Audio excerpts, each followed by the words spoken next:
भगत सिंह तेरी सोच ते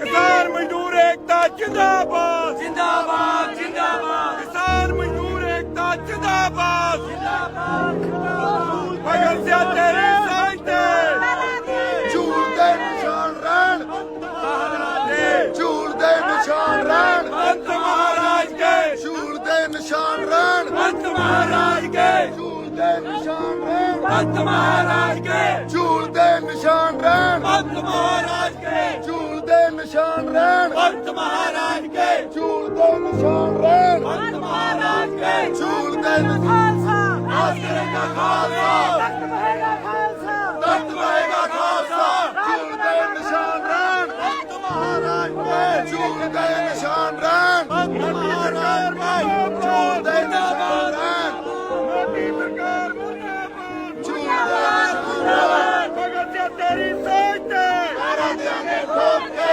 भगत सिंह तेरी सोच ते ਪੈਰਾਂ ਦਿਆਂਗੇ ਠੋਕ ਕੇ किसान मजदूर एकता जिंदाबाद जिंदाबाद जिंदाबाद किसान मजदूर एकता जिंदाबाद और दीप सिद्धू ने जो किया है हम उसकी कड़े शब्दों में निंदा करते हैं और हमें लगता है वो सरकार का दलाल है। बहुत दिन पहले से गड़बड़ कर रहा है। हर बार जो किसान नेता है उनके विरुद्ध बोलता है, भड़काता है उनके खिलाफ। हर बार का यही काम है और आज जो उसने किया वो अति निंदनीय है। हमारा लाल किले पे जाने का कोई प्रोग्राम नहीं था, वो बागी होके गया है और लोगों को भी उसके जो बहकावे में इस बात पे आगे कि हम रिंग रोड पे जाएंगे, लोगों को भी ये मालूम नहीं था कि लाल किले पे जाएगा। तो हम उसकी कड़े शब्दों में निंदा करते हैं।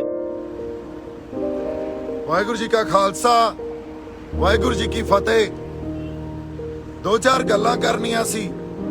ਮੇਰੇ ਖਿਲਾਫ ਬੜਾ ਪ੍ਰਚਾਰ ਹੋ ਰਿਹਾ, ਮੇਰੇ ਖਿਲਾਫ ਸਾਰੀ ਸਾਡਾ ਜਿਹੜਾ ਸੰਘਰਸ਼ੀ ਲੋਕ ਵੀ ਆ ਤੇ ਸਾਡਾ ਆਵਾਮ ਆ ਉਹ ਇਹ ਪ੍ਰਚਾਰ ਕਰ ਰਿਹਾ ਵੀ ਦੇਖੋ ਦੀਪ ਨੇ ਇਹ ਅੰਦੋਲਨ ਖਰਾਬ ਕਰਤਾ, ਦੀਪ ਨੇ ਲੋਕਾਂ ਨੂੰ ਭੜਕਾਇਆ। ਪਹਿਲੀ ਗੱਲ ਤਾਂ ਆਪਾਂ ਕੱਲ ਰਾਤ ਤੋਂ ਜਿਹੜੀਆਂ ਘਟਨਾਵਾਂ ਵਾਪਰ ਰਹੀਆਂ ਸੀ, ਕੱਲ ਰਾਤ ਤੋਂ ਸੀਕੁਐਂਸ ਆਫ ਇਵੈਂਟ ਜੋ ਹੋ ਰਹੇ ਸੀ ਮੋਰਚੇ 'ਚ ਉਹਨੂੰ ਸਮਝਦੇ ਆ।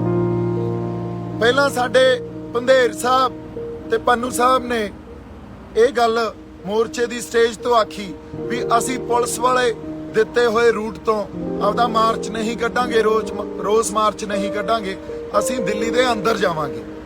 ਹੁਣ ਉਸ ਤੋਂ ਬਾਅਦ ਸੰਯੁਕਤ ਕਿਸਾਨ ਮੋਰਚੇ 'ਚ ਇੱਕ ਆਮ ਸਹਿਮਤੀ ਹੋਈ, ਆਗੂਆਂ 'ਚ ਆਪਸੀ ਸਹਿਮਤੀ ਇਹ ਹੋਈ ਵੀ ਉਹਨਾਂ ਨੇ ਆਪਦਾ ਜੋ ਰੂਟ ਪਹਿਲਾਂ ਤੈਅ ਕੀਤਾ ਸੀ ਵੀ ਰਿੰਗ ਰੋਡ ਤੇ ਜਾਣਾ, ਉਹਨੂੰ ਚੇਂਜ ਕਰਕੇ ਪੁਲਿਸ ਵੱਲੋਂ ਦਿੱਤੇ ਹੋਏ ਰੂਟ ਤੇ ਸਹਿਮਤੀ ਜਤਾਈ।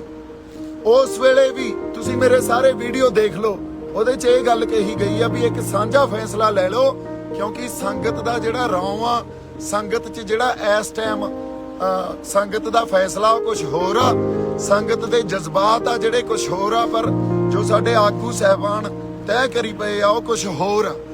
ਸੋ ਇਸ ਕਰਕੇ ਕੱਲ ਰਾਤ ਨੂੰ ਸੰਯੁਕਤ ਕਿਸਾਨ ਮੋਰਚੇ ਦੀ ਸਟੇਜ ਤੋਂ ਉੱਥੇ ਨੌਜਵਾਨਾਂ ਨੇ ਬਹੁਤ ਜ਼ਿਆਦਾ ਆਪਦੇ ਜੋਸ਼ ਨਾਲ ਤੇ ਇਹ ਕਹਿ ਲਓ ਨਾਲ ਹੋਸ਼ ਨਾਲ ਵੀ ਆਪਦਾ ਰੋਸ ਪ੍ਰਗਟ ਕੀਤਾ ਵੀ ਅਸੀਂ ਦਿੱਲੀ ਦੇ ਅੰਦਰ ਜਾਣਾ ਤੇ ਅਸੀਂ ਜੋ ਪ੍ਰੋਗਰਾਮ ਤੁਸੀਂ ਜਿਹੜੇ ਰੂਟ ਦਾ ਦੇ ਰਹੇ ਹੋ, ਜੋ ਸਰਕਾਰ ਨੇ ਦਿੱਤਾ ਜਾਂ ਪੁਲਿਸ ਨੇ ਦਿੱਤਾ, ਉੱਥੇ ਰੋਸ ਮਾਰਚ ਨਹੀਂ ਕਰਨਾ। ਇਹ ਗੱਲ ਜਦੋਂ ਅਸੀਂ ਸਟੇਜ ਤੋਂ ਉਹ ਮੌਕਾ ਵੀ ਸੰਭਾਲਿਆ ਤੇ ਕਿਸਾਨ ਆਗੂਆਂ ਨਾਲ ਸ਼ੇਅਰ ਕੀਤੀ ਵੀ ਆਪਾਂ ਬੈਠ ਕੇ ਇੱਕ ਸਾਂਝਾ ਫੈਸਲਾ ਲਈਏ ਤੇ ਇਸ ਗੱਲ ਨੂੰ ਇਗਨੋਰ ਕੀਤਾ ਗਿਆ। ਪਬਲਿਕ ਸੈਂਟੀਮੈਂਟ ਨੂੰ ਜਾਂ ਲੋਕਾਂ ਦੇ ਜੈਨੂਇਨ ਸੈਂਟੀਮੈਂਟ ਨੂੰ ਇਗਨੋਰ ਕੀਤਾ ਗਿਆ ਤੇ ਇਹ ਗੱਲ ਕਹੀ ਗਈ ਜੋ ਅਸੀਂ ਕਵਾਂਗੇ ਅਸੀਂ ਉਹੀ ਕਰਾਂਗੇ ਹੁਣ। ਸੋ ਔਰ ਸੰਗਤ ਨੂੰ ਵੀ ਉਹੀ ਕਰਨਾ ਪਊਗਾ। ਇਦੋਂ ਬਾਅਦ ਅਗਲੀ ਗੱਲ ਜਦੋਂ ਇਹ ਹੋਈ ਵੀ ਸਵੇਰੇ ਪੰਧੇਰ ਸਾਹਿਬ ਤੇ ਪੰਨੂ ਸਾਹਿਬ ਅੱਗੇ ਲੱਗੇ, ਉਹਨਾਂ ਦੇ ਟਰੈਕਟਰ ਤੇ ਉਹਨਾਂ ਦੀ ਜਥੇਬੰਦੀ ਅੱਗੇ ਸੀ ਤੇ ਫਿਰ ਸੰਗਤ ਨੇ ਆਪ ਮੁਹਾਰੇ। ਹੁਣ ਦੀਪ ਸਿੱਧੂ ਕਹਿੰਦੇ ਲੋਕਾਂ ਨੂੰ ਭੜਕਾ ਗਿਆ। ਤੁਸੀਂ ਇੱਕ ਗੱਲ ਸੋਚੋ ਵੀ ਲੱਖਾਂ ਲੋਕ ਕੱਲਾ ਦੀਪ ਸਿੱਧੂ ਭੜਕਾ ਗਿਆ। ਦੀਪ ਸਿੱਧੂ ਉਸ ਵਹਿਣ 'ਚ ਜਿਹੜਾ ਆਪ ਮੁਹਾਰੇ ਸੰਗਤ ਚਾਰੇ ਪਾਸਿਓਂ ਲਾਲ ਕਿਲੇ ਵੱਲ ਨੂੰ ਲਾਲ ਕਿਲੇ ਵੱਲ ਨੂੰ ਸਿੱਧੀ ਹੋ ਗਈ ਤਾਂ ਦੀਪ ਸਿੱਧੂ ਵੀ ਉਹਨਾਂ 'ਚ ਇੱਕ ਸੀ। ਹੁਣ ਲੱਖਾਂ ਲੋਕ, ਤੁਸੀਂ ਇਹ ਵੀ ਦੇਖ ਲਓ ਵੀ ਜਿਹੜਾ ਜਥੇਬੰਦੀਆਂ ਨੇ ਰੂਟ ਦਿੱਤਾ ਸੀ ਉਸ ਰੂਟ ਤੇ ਕਿੰਨੇ ਕ ਸਾਡੀ ਸੰਗਤ ਗਈ, ਤੇ ਜਿਹੜਾ ਰੂਟ ਆਪ ਮਹਾਰੇ ਹੋ ਕੇ ਸੰਗਤ ਨੇ ਬਣਾ ਲਿਆ ਉਸ ਰੂਟ ਤੇ ਕਿੰਨੀ ਕ ਸੰਗਤ ਗਈ, ਇਹਨੂੰ ਮਾੜਾ ਜਿਹਾ ਦੇਖ ਲਓ। ਤੇ 4 ਮੋਰਚੇ ਤੋੜ ਕੇ 4 ਥਾਵਾਂ ਤੋਂ ਬੈਰੀਕੇਡਿੰਗ ਤੋੜ ਕੇ ਸੰਗਤ ਲਾਲ ਕਿਲੇ 'ਚ ਦਾਖਲ ਹੋਈ, ਲਾਲ ਕਿਲੇ 'ਚ ਪਹੁੰਚੀ। ਉੱਥੇ ਮੈਂ ਤਾਂ ਕੀ, ਉੱਥੇ ਜੋ ਸਾਡੀਆਂ ਰੂਹਾਂ ਸੀਗੀਆਂ ਉਹਨਾਂ 'ਚ ਜੋ ਇੱਕ ਵਹਿਣ ਸੀ ਉਹ ਸਾਰੇ ਉਸ ਵਹਿਣ 'ਚ ਬਹਿ ਗਏ। ਤੇ ਅਸੀਂ ਕੋਈ ਵੀ ਪੋਸਟ ਤੋਂ ਝੰਡਾ ਨਹੀਂ ਲਾਹਿਆ, ਆਪਦਾ ਝੰਡਾ ਜਾ ਕੇ ਨਿਸ਼ਾਨ ਸਾਹਿਬ ਤੇ ਕਿਸਾਨ ਮਜ਼ਦੂਰ ਏਕਤਾ ਦਾ ਜਿਹੜਾ ਝੰਡਾ ਉੱਥੇ ਜਾ ਕੇ ਚੜਾਇਆ। ਸੋ ਅਸੀਂ ਹਮੇਸ਼ਾ ਹੀ ਜਿਹੜੇ ਐਡੇ ਵੱਡੇ ਸੰਘਰਸ਼ਾਂ ਦੇ ਵਹਿਣ ਹੁੰਦੇ ਆ ਨਾ, ਉਹਨੂੰ ਅਸੀਂ ਕਿਸੇ ਪਾਰਟਿਕੂਲਰ ਜਾਂ ਕਿਸੇ ਖਾਸ ਵਿਅਕਤੀਆਂ ਨਾਲ ਜੋੜ ਕੇ ਦੇਖਣ ਲੱਗ ਜਾਂਦੇ ਆ, ਇੱਥੇ ਹੀ ਗਲਤੀ ਕਰ ਜਾਂਦੇ ਆ। ਇਹ ਫਿਰ ਸਾਰੇ 5-10 ਲੋਕ, ਲੱਖ ਲੋਕ, 5 ਤੋਂ 10 ਲੱਖ ਲੋਕ, ਹੋ ਸਕਦਾ ਗਿਣਤੀ ਇਦੋਂ ਵੀ ਵੱਡੀ ਹੋਵੇ, ਉਹ ਸਾਰੇ ਹੀ ਕਲਪਰੇਟ ਹੋ ਗਏ, ਉਹ ਸਾਰੇ ਹੀ ਵਿਲਨ ਹੋ ਗਏ ਕਿ ਕੱਲਾ ਦੀਪ ਸਿੱਧੂ ਵਿਲਨ ਹੋ ਗਿਆ। ਤੁਸੀਂ ਇਹੀ ਪਹਿਲਾਂ ਇਤਿਹਾਸ 'ਚ ਅਸੀਂ ਗਲਤੀਆਂ ਕੀਤੀਆਂ, ਅਸੀਂ ਸੰਘਰਸ਼ਾਂ ਦੇ ਵਹਿਣ ਨੂੰ ਕਿਸੇ ਖਾਸ ਸ਼ਖਸੀਅਤ ਦੇ ਨਾਲ ਜੋੜ ਕੇ ਦੇਖਣ ਲੱਗ ਜਾਂਦੇ ਆ ਤੇ ਇੱਕ ਬੰਦੇ ਨੂੰ ਵਿਲਨ ਬਣਾ ਦਿੰਦੇ ਆ। ਨਹੀਂ, ਉੱਥੇ ਸਾਰੀ ਸੰਗਤ ਦਾ ਜਿਹੜਾ ਰੌਂ ਸੀ, ਸੰਗਤ ਦਾ ਫੈਸਲਾ ਸੀ, ਉਹ ਦਿੱਲੀ ਜਾਣ ਦਾ ਸੀ, ਦਿੱਲੀ ਐਂਟਰ ਹੋਣ ਦਾ ਸੀ। ਜਦੋਂ ਅਸੀਂ ਦਿੱਲੀ ਐਂਟਰ ਹੋਏ ਉਦੋਂ ਬਾਅਦ ਫਿਰ ਜਿਉਂ-ਜਿਉਂ ਰਸਤਾ ਬਣਦਾ ਗਿਆ ਤਿਉਂ-ਤਿਉਂ ਉਧਰ ਨੂੰ ਵਧਦੇ ਗਏ। ਜਦੋਂ ਮੈਂ ਲਾਲ ਕਿਲੇ ਪਹੁੰਚਿਆ ਮੇਰੇ ਖਿਆਲ 'ਚ ਉੱਥੇ ਘੱਟੋ ਘੱਟ ਲੱਖ ਬੰਦੇ ਤੋਂ ਵੱਧ ਇਕੱਠ ਆਲਰੇਡੀ ਸੀਗਾ। ਸੋ ਮੇਰੇ ਕਿਸੇ ਵੀਡੀਓ 'ਚ ਜਾਂ ਕਿਸੇ ਹੋਰ ਵੀਡੀਓ 'ਚ ਵੀ ਇਹ ਦਿਖਾ ਦਿਓ ਵੀ ਦੀਪ ਸਿੱਧੂ ਸਾਰੇ ਨੂੰ ਅੱਗੇ ਲੱਗ ਕੇ ਲਾਲ ਕਿਲਾ ਲੈ ਗਿਆ ਹੋਵੇ।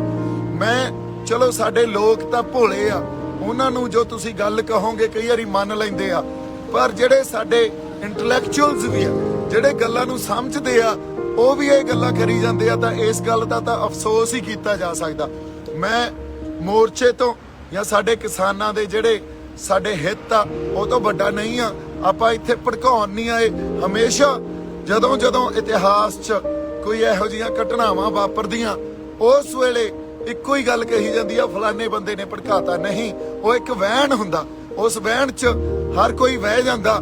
ਜਿਵੇਂ ਮੈਂ ਵਹਿ ਗਿਆ, ਜਿਵੇਂ ਬਾਕੀ ਸਾਡੇ 5 ਲੱਖ 10 ਲੱਖ ਲੋਕ ਵਹਿ ਗਏ, ਇੱਕ ਵਹਿਣ ਸੀ ਉਹ। ਸੋ ਉੱਥੇ ਕੋਈ ਵੀ ਹੁੰਦਾ ਉਹੀ ਕਰਦਾ ਜੋ ਅਸੀਂ ਕਰਨ ਗਏ ਸੀ। ਤੇ ਅਸੀਂ ਕਿਸੇ ਜਗ੍ਹਾ ਜਾ ਕੇ ਆਪਦੀ ਆਵਾਜ਼ ਬੁਲੰਦ ਕਰਾਂਗੇ, ਸਿੰਬੋਲਿਕਲੀ ਨਿਸ਼ਾਨ ਸਾਹਿਬ ਤੇ ਕਿਸਾਨੀ ਦਾ ਝੰਡਾ ਲਾਵਾਂਗੇ। ਔਰ ਤਿਰੰਗਾ ਦਾ ਪਿੱਛੇ ਝੂਲ ਰਿਹਾ, ਇੱਥੇ ਸਾਡੇ ਪੰਥ ਮਹਾਰਾਜ ਦੇ ਨਿਸ਼ਾਨ ਝੂਲ ਰਹੇ ਆ, ਕਿਉਂਕਿ ਸਾਡੇ ਮੋਰਚੇ 'ਚ ਦੇਖ ਲਓ ਤੁਸੀਂ, ਨਿਸ਼ਾਨ ਸਾਹਿਬ ਤੇ ਕਿਸਾਨੀ ਦੇ ਝੰਡੇ ਹੀ ਆ ਨਾ, ਹੋਰ ਤਾਂ ਸਾਡੇ ਕੋਲੇ ਕੁਝ ਨਹੀਂ ਆ। ਸੋ ਆਪਾਂ ਕੋਈ ਹਿੰਸਾ ਨਹੀਂ ਕੀਤੀ, ਕਿਸੇ ਨੂੰ ਨਹੀਂ ਭੜਕਾਇਆ। ਅਸੀਂ ਕਿਹੜਾ ਕਿਸੇ ਨੂੰ ਮਾਰਨ ਗਏ ਸੀ, ਸਾਡੇ ਖਾਲੀ ਹੱਥ ਸੀ, ਹੱਥਾਂ 'ਚ ਝੰਡੇ ਸੀ ਤੇ ਟਰੈਕਟਰਾਂ ਤੇ ਕਾਰਾਂ ਤੇ ਅਸੀਂ ਗਏ ਆ। ਹੁਣ ਤੁਸੀਂ ਦੇਖੋ, ਇਹਨੂੰ ਹਿੰਸਕ ਕਹੋਗੇ, ਮੈਂ ਕਿੱਦੇ ਦਾ ਇੱਕ ਗੱਲ ਕਹੀ ਜਾਣਾ। ਹਾਂਜੀ, ਬਾਕੀ ਅਸੀਂ ਜਾਬਤੇ 'ਚ ਰਹੇ ਆ, ਕਿਸੇ ਨੂੰ ਕਿਸੇ ਪਬਲਿਕ ਪ੍ਰਾਪਰਟੀ ਨੂੰ ਨੁਕਸਾਨ ਨਹੀਂ ਪਹੁੰਚਾਇਆ। ਜੇ ਸਾਡੇ ਤੇ ਅੱਗੋਂ ਉਹਨਾਂ ਨੇ ਕੋਈ ਲਾਠੀ ਚਾਰਜ ਕੀਤਾ ਜਾਂ ਹਮਲਾ ਕੀਤਾ, ਉਹਦਾ ਮਾੜਾ ਮੋਟਾ ਕਿਸੇ ਨੇ ਜਵਾਬ ਦਿੱਤਾ, ਪਰ ਕੋਈ ਪਬਲਿਕ ਪ੍ਰਾਪਰਟੀ ਨੂੰ, ਕਿਸੇ ਪੁਲਿਸ ਫੋਰਸ ਨੂੰ ਅਸੀਂ ਨੁਕਸਾਨ ਨਹੀਂ ਪਹੁੰਚਾਇਆ। ਕਿਤੇ ਹੋਰ ਛੋਟੀ ਮੋਟੀ ਘਟਨਾ ਕੋਈ ਹੋ ਗਈ ਹੋਵੇ, ਆਪਸੀ ਬਹਿਸਬਾਜ਼ੀ ਹੋ ਗਈ ਹੋਵੇ, ਉਹਦੇ ਲਈ ਵੀ ਅਸੀਂ ਇਹ ਕਹਿੰਦੇ ਆ ਵੀ ਐਡੇ ਵੱਡੇ ਅੰਦੋਲਨ 'ਚ ਕਈ ਵਾਰੀ ਆਪਸੀ ਇਹ ਗੱਲ ਵਾਪਰ ਜਾਂਦੀ ਆ। ਪਰ ਓਵਰਆਲ ਤੁਸੀਂ ਦੇਖ ਲਓ, ਕੋਈ ਕਿਸੇ ਲੁੱਟ ਖਸੁੱਟ 'ਚ ਨਹੀਂ ਪਏ, ਕਿਸੇ ਪ੍ਰਾਪਰਟੀ ਨੂੰ, ਕਿਸੇ ਵਿਅਕਤੀ ਨੂੰ ਨੁਕਸਾਨ ਨਹੀਂ ਪਹੁੰਚਾਇਆ। ਉੱਥੇ ਜਾ ਕੇ ਅਸੀਂ ਸਿੰਬੋਲਿਕਲੀ ਇੱਕ ਆਪਦਾ ਰੋਸ ਦਰਜ ਕੀਤਾ। ਇੰਨੀ ਕੁ ਗੱਲ ਸੀ, ਇੱਥੇ ਕੋਈ ਭੜਕਾ ਕੇ ਨਹੀਂ ਲੈ ਕੇ ਗਿਆ। ਕੱਲਾ ਦੀਪ ਸਿੱਧੂ ਨਹੀਂ ਸੀ, ਉੱਥੇ ਲੱਖਾਂ ਲੋਕ ਸੀ। ਤੁਸੀਂ ਜੇ ਸੰਘਰਸ਼ਾਂ ਨੂੰ ਇੰਨੀ ਤੰਗ ਨਜ਼ਰੀ ਨਾਲ ਦੇਖਣ ਲੱਗ ਜਾਓਗੇ ਵੀ ਦੀਪ ਸਿੱਧੂ ਭੜਕਾ ਕੇ ਲੈ ਗਿਆ, ਤਾਂ ਮੈਨੂੰ ਲੱਗਦਾ ਫਿਰ ਇਹ ਸਾਡੇ ਲਈ ਕੋਈ ਬਾਹਲੀ ਵਧੀਆ ਗੱਲ ਨਹੀਂ ਆ।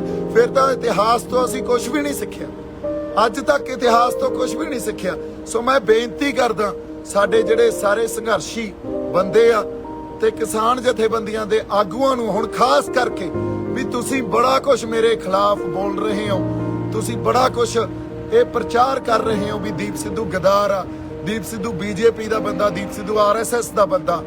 ਇੱਕ ਗੱਲ ਸੋਚੋ, ਤੁਸੀਂ ਸੰਗਤ ਦੇ ਜਿਹੜੇ ਸੈਂਟੀਮੈਂਟਸ ਹੀ ਨਹੀਂ ਅੱਜ ਤੱਕ ਸਮਝੇ ਤੇ ਤੁਸੀਂ ਵੀ ਉਹੀ ਗੱਲ ਕਰ ਰਹੇ ਹੋ ਜੋ ਸਰਕਾਰ ਗੱਲ ਕਰਦੀ ਆ ਵੀ ਇਹ ਸ਼ਰਾਰਤੀ ਅਨਸਰ ਆ। ਇਹਨਾਂ ਲੋਕਾਂ ਨੂੰ ਸ਼ਰਾਰਤੀ ਅਨਸਰ ਕਹਿ ਦੇਣਾ, ਇਹਨਾਂ ਨੂੰ ਅੱਤਵਾਦੀ ਕਹਿ ਦੇਣਾ। ਇੱਥੇ ਸਾਰੇ ਕਿਸਾਨ ਆ, ਸਾਰੇ ਆਪਦੇ ਇੱਕ ਜਾਬਤੇ 'ਚ ਰਹਿ ਕੇ ਪੀਸਫੁਲ ਰੋਸ ਜਤਾਉਣ ਗਏ ਸੀ। ਕੋਈ ਸ਼ਰਾਰਤੀ ਅਨਸਰ ਨਹੀਂ ਆ। ਇੱਕ ਬਹਾਓ ਹੁੰਦਾ ਅੰਦੋਲਨ ਦਾ, ਉਸ ਬਹਾਓ 'ਚ ਜਾ ਕੇ ਸੰਗਤ ਨੇ ਆਪ ਮੁਹਾਰੇ ਜੋ ਕੀਤਾ ਉਹ ਕੀਤਾ, ਕਿਉਂਕਿ ਸਾਡੀ ਲੀਡਰਸ਼ਿਪ ਜਿਵੇਂ ਸਰਕਾਰ ਨਹੀਂ ਸਮਝਦੀ ਉਵੇਂ ਸਾਡੀ ਲੀਡਰਸ਼ਿਪ ਵੀ ਜਿਹੜੇ ਜੈਨੂਇਨ ਸੈਂਟੀਮੈਂਟਸ ਆ ਸੰਗਤ ਦੇ ਉਹਨੂੰ ਨਹੀਂ ਸਮਝਦੀ। ਜੇ ਸਮਝਦੀ ਹੁੰਦੀ ਤਾਂ ਕੱਲ ਰਾਤ ਨੂੰ ਸਾਰਿਆਂ ਨਾਲ ਬੈਠ ਕੇ ਮੀਟਿੰਗ ਕਰਕੇ ਇੱਕ ਸਾਂਝਾ ਫੈਸਲਾ ਲਿਆ ਜਾਂਦਾ। ਮੇਰੀਆਂ ਕੱਲ ਤੱਕ ਦੀਆਂ ਪੋਸਟਾਂ ਦੇਖ ਲਓ ਤੇ ਮੈਂ ਹੁਣ ਵੀ ਕਹਿ ਰਿਹਾ ਵੀ ਅਸੀਂ ਏਕੇ 'ਚ ਰਹੀਏ।